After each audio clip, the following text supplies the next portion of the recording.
कबीरदास कहते हैं कि कबीरा जब हम पैदा हुए जग हँसे हम रोए, ऐसी करनी कर चलो कि तुम हँसो जग रोए।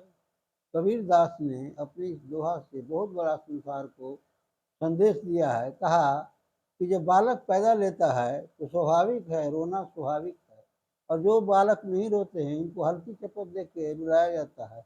क्यों रुलाया? इसलिए कहा गया है कि बाला नाम रोदनम बलम। बालक जो रोता है तो उसके हाथ पैर इधर उधर होते हैं, जिससे उसे शक्ति मिलती है।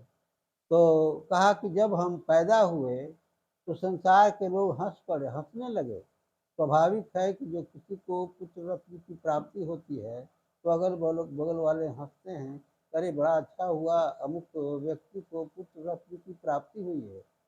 तो कहा कि जब हम पैदा हुए तो लोग हंसते हैं। तो उन्होंने कहा कि ऐसी कर संसार में आकर ऐसी करनी कर चलो कि तुम हंसो जग रोए।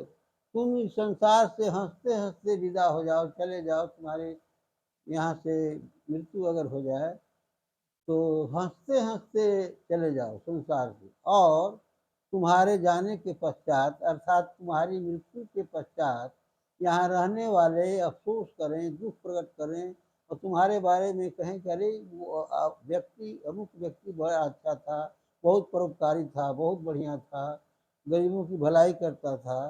तो इसीलिए कहा कि कबीरा जब हम पैदा हुए जग हंसे हम रोए, ऐसी करनी कर चलो कि तुम हंसो जग रोए। संसार में आकर इस तरह की करनी करो, इस तरह का कर्म करो, तुम्हारे जाने के बाद तुम्हारे लिए संसार के लोग रोएं और तुम हंसते हंसते संसार से विदा हो जाओ। इतना ही कहकर मैं अपनी वाणी को विराम देता हूँ। श्रोताओं को नमस्कार।